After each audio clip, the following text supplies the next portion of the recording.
Assalamualaikum warahmatullahi wabarakatuh. Perkenalkan, saya Adi Maulana Alfarisi dengan NIM 123704037 dengan jurusan Kimia Fakultas Sains dan Teknologi UIN Sunan Gunung Jati Bandung.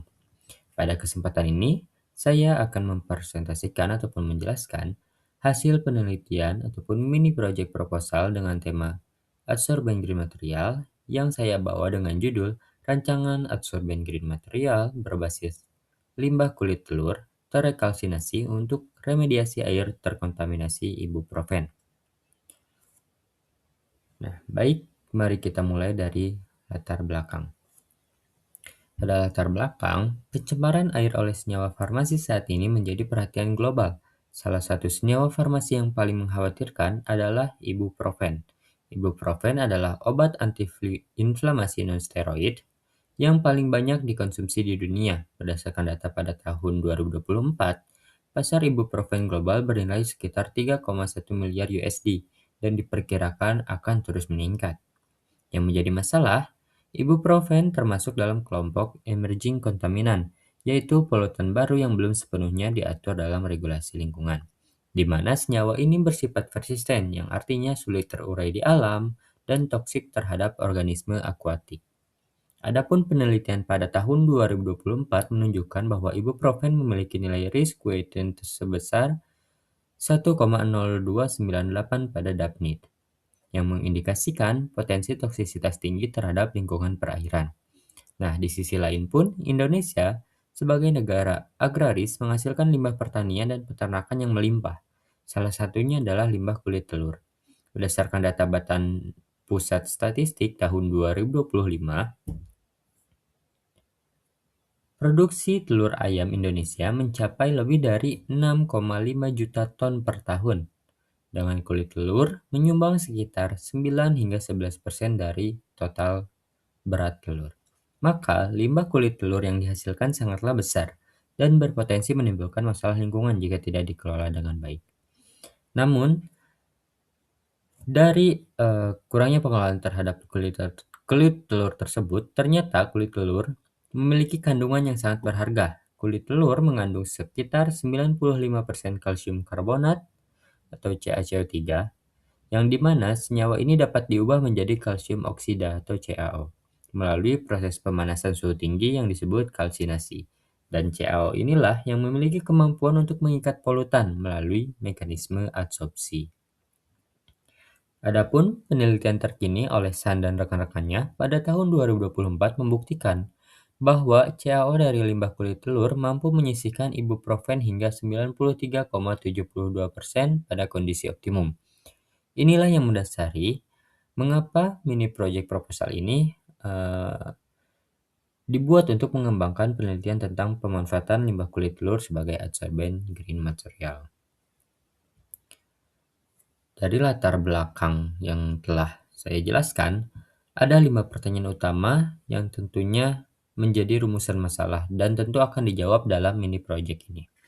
Yang pertama, bagaimana karakteristik fisiko-kimia dari adsorben CaO yang dihasilkan dari kulit telur?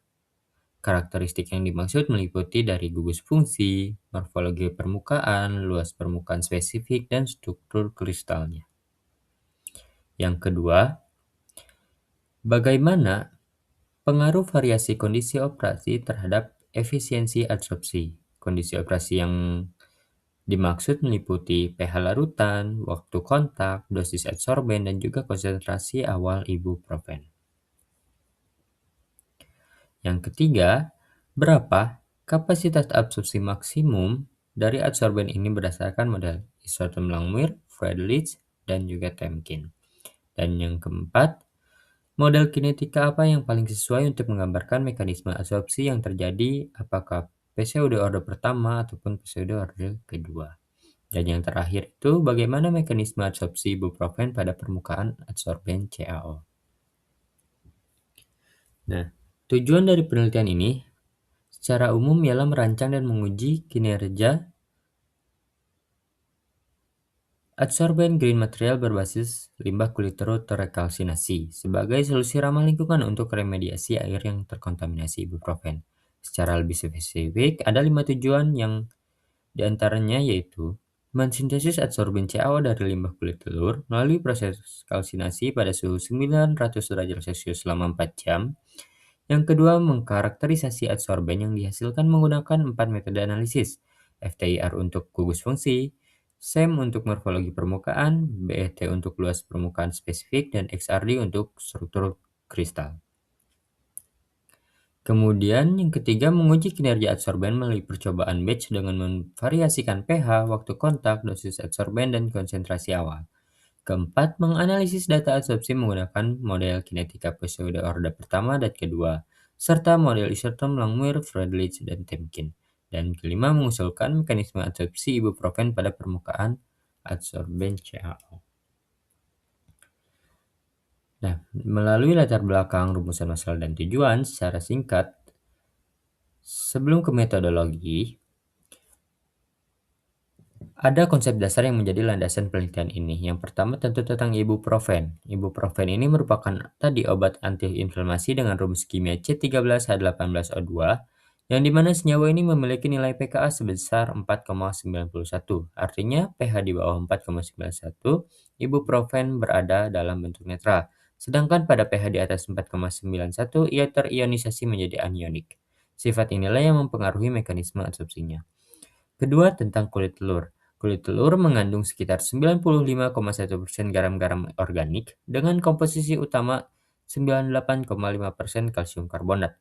Kulit telur memiliki beberapa keunggulan sebagai prekursor adsorben, yaitu melimpah, kaya akan kalsium, memiliki struktur berpori alami, ramah lingkungan, dan memiliki kemampuan pertukaran ion.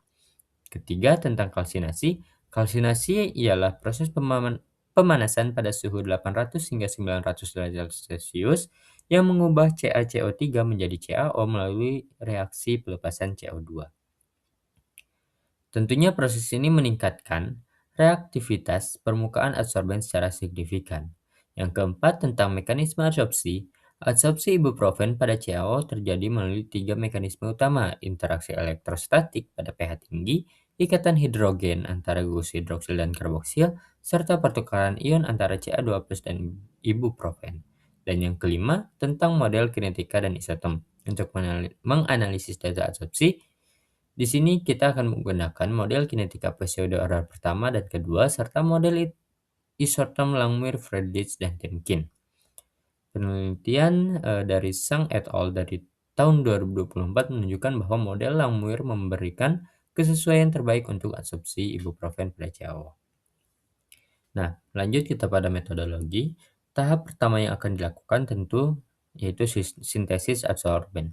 Prosesnya dimulai dari pengumpulan limbah kulit telur dari rumah tangga ataupun industri pangan. Nanti kulit telur akan dicuci bersih untuk menghilangkan kotoran, kemudian direndam dalam larutan NaOH 0,1 molar selama 30 menit untuk menghilangkan lapisan membran organik. Setelah dibilas hingga pH netral, kulit telur dikeringkan dalam oven pada suhu 60 derajat Celcius selama 24 jam. Kulit telur kering kemudian digiling dan diayak dengan ayakan mesh 100. Selanjutnya, serbuk kulit telur dikalsinasi dalam furnace pada suhu 900 derajat Celcius selama 4 jam dengan laju pemanasan 10 derajat Celcius per menit. Hasil kalsinasi berupa CaO didinginkan dalam desikator dan disimpan dalam botol kedap udara. Tahap kedua adalah karakterisasi adsorben CaO yang dihasilkan dikarakterisasi dengan 4 alat. Yang pertama itu FTIR untuk mengidentifikasi gugus fungsi yang terbentuk, SEM-EDX untuk mengamati morfologi permukaan dan komposisi unsur, BET untuk mengukur luas permukaan spesifik dan porositas, dan XRD yang terakhir untuk menganalisis struktur kristal. Tahap ketiga ialah uji adsorpsi batch, di mana akan dilakukan percobaan dengan variasi pH dari 2 hingga 12, variasi waktu kontak dari 5 hingga 180 menit, variasi dosis adsorben dari 0,01 hingga 0,15 gram per 50 mili, dan variasi konsentrasi awal ibuprofen dari 5 hingga 100 mg per liter. Semua percobaan mengacu pada kondisi optimum dari penelitian yang sebelumnya. Dan tahap keempat ialah analisis data. Data yang diperoleh Kita analisis menggunakan model kinetika pseudo orde pertama dan kedua, serta model isotom Langmuir, Freundlich, dan Temkin. Koefisien determinasi atau R kuadrat digunakan untuk mengevaluasi kesesuaian model nantinya. Selanjutnya, untuk hasil yang diharapkan, berdasarkan penelitian sebelumnya, ada beberapa hasil yang saya harapkan dari mini project ini. Yang pertama, dari karakterisasi. Pada analisis FTIR, diharapkan terlihat hilangnya puncak karbonat pada bilangan gelombang 1420, 870, dan 710 cm pangkat minus 1, serta munculnya puncak baru CaO pada 400 hingga 500 cm pangkat minus 1 yang menandakan keberhasilan konversi CaCO3 menjadi CaO. Pada analisis SEM, yang diharapkan ialah melihat permukaan yang lebih berpori dan teratur. Pada analisis BET, yang diharapkan luas permukaan spesifik meningkat hingga 100 hingga 500 meter persegi per gram. Dan pada analisis XRD, yang diharapkan terlihat puncak karakteristik CaO pada sudut 32 derajat Celcius, 37 derajat Celcius, dan 54 derajat Celcius. 54 derajat.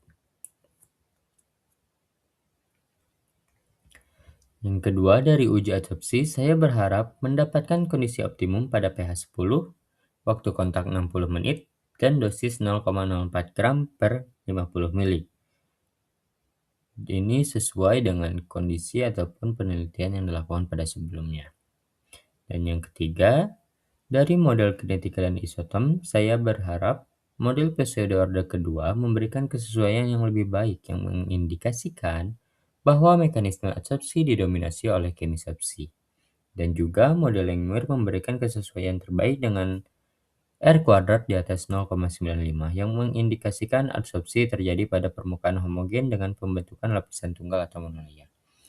Dan yang keempat, tentang mekanisme adsorpsi, tentu melibatkan 3 interaksi yang diharapkan itu. Pertama, interaksi elektrostatik antara CaO positif dan ibuprofen negatif, ikatan hidrogen antara gugus hidroksil dan karboksil, serta pertukaran ion antara kalsium dan ibuprofen. Nah, sebagai penutup, dari kesimpulan beberapa yang telah disampaikan, yang pertama, limbah kulit telur memiliki potensi besar sebagai prekursor adsorben green material. Hal ini didukung oleh ketersediaannya yang melimpah di Indonesia, mencapai lebih dari 6,5 juta ton per tahun, serta kandungan kalsium karbonatnya yang mencapai 95%. Yang kedua, proses kalsinasi pada suhu 900 derajat Celcius berhasil mengkonversi CaCO3 menjadi CaO yang lebih reaktif. Hal ini dibuktikan dengan perubahan struktur yang teramati pada SEM dan hilangnya puncak karbonat pada FTIR. Ketiga, efisiensi penyisihan ibuprofen dapat mencapai 93,72% pada kondisi optimum, yaitu pH 10, waktu kontak 60 menit, dan dosis 0,04 gram per 50 ml. Keempat, model Langmuir memberikan kesesuaian terbaik yang mengindikasikan adsorpsi monolayer pada permukaan homogen. Mekanisme yang terjadi melibatkan interaksi elektrostatik, ikatan hidrogen, dan pertukaran ion. Kelima, penelitian ini mendukung prinsip circular bioeconomy dan waste to wealth, dengan mengubah limbah kulit telur yang selama ini menjadi masalah lingkungan menjadi produk bernilai tambah untuk remediasi air. Nah, demikian penjelasan yang dapat saya sampaikan tentang rancangan adsorben green material berbasis limbah kulit telur untuk remediasi air terkontaminasi ibuprofen. Saya menyadari bahwa presentasi ini masih jauh dari kata sempurna, oleh karena itu, saya sangat terbuka terhadap saran dan kritik yang membangun dari Bapak Ibu ataupun teman-teman sekalian. Terima kasih atas perhatiannya dan mohon maaf apabila ada kesalahan. Wabillahi taufiq wal hidayah. Wassalamualaikum warahmatullahi wabarakatuh.